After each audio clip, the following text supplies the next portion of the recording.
In this final episode, we'll be doing a lot of the finishing touches, like installing the casters, the different drawer systems, and finally installing the MFT.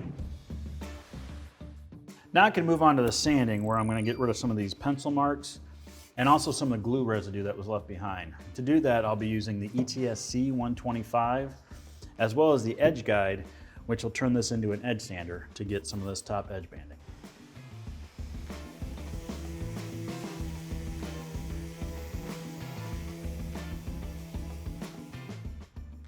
So with the majority of the large flat spots sanded, now I got to work on these narrow face frames. I could do it just with the ETS 125 by itself. It's a chance of it rocking. So I'm going to add the edge guide to it to keep it nice and flat and square. To change that out, I'll just be using a 5mm wrench, which is included with most of our saws, to take a couple screws out and attach it. I can just adjust it to whatever angle I want to sand at, which is 90 degrees for this, lock it down, then sand on my narrow face frames. If you have more questions about the sander or the edge guide, check out the link in the description.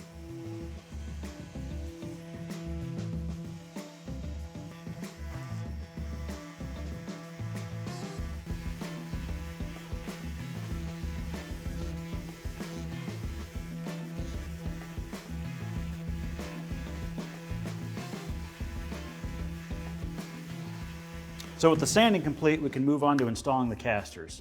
It's a fairly straightforward process, but I like to make it even simpler. Rather than measuring for where each caster goes, all 4 holes in each caster, I just made a jig. I'm doing an 1.5" offset from the front and the side. Drill my 4 holes, move to the next one, drill my 4 holes. That takes any chance of air out of the picture.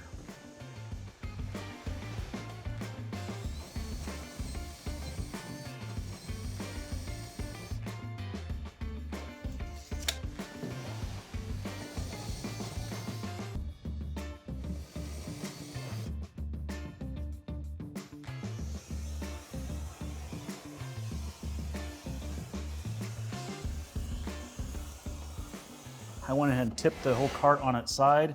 This way I can reach all the different casters from one location. So now I can get them installed and secured.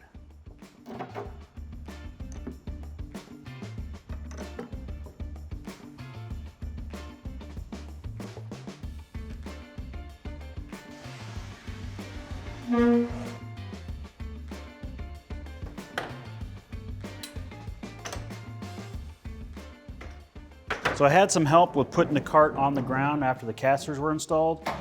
Now with it down here, I can finish sanding this top, and then I can put the MFT up there.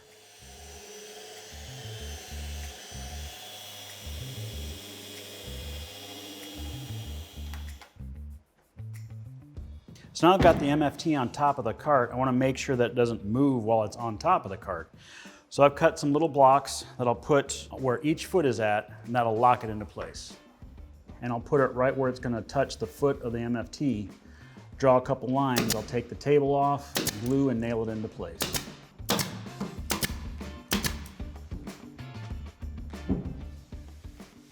So as far as the storage goes on my rolling workstation, I'm going to be utilizing our sustainer system. And in that, we have both the L-size T-lock sustainers as well as the standard T-lock sustainers. For the standard T-lock sustainers, I can use the SysAZ drawers. And that comes with the drawer slides already installed. It comes with instructions on how to install it, as well as the screws. For the L size, we're going to be using the sustainer guide rails, and those just go on like that. You have to provide your own screws, but it also comes with a set of instructions on the dimensions you need to build your storage case for. These will work with any of the Sys Gen 3 sustainers. So I'm going to start over here because this is one of the areas I designed for the SysAZ drawers. And then I'll go around the entire cart and install the lowest drawer first, and then I can design it however I want depending on the size sustainer that I'm going to be using.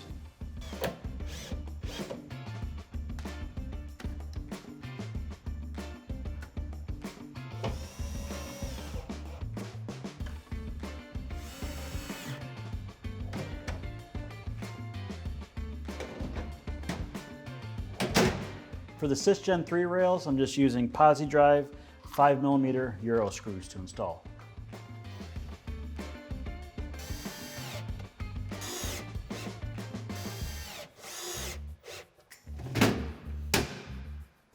For now, I'm just going to store my TSC in there. I'm not going to put any drawers in there. Down the road, I may have some ideas of what I can build to fit in there. If I do end up putting rails, I've got the holes pre-drilled.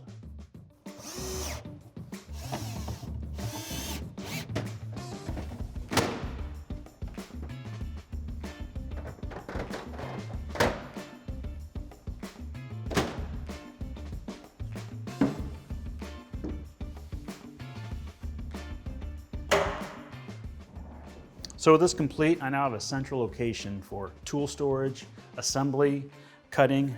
That's all mobile. And as I build out my shop, I'll be able to maneuver this where I need it the most. I built it the same height as my Capex UG stand. It'll also be the same height as my cabinets and countertops that I'm putting in. That way it helps with efficiency throughout the shop.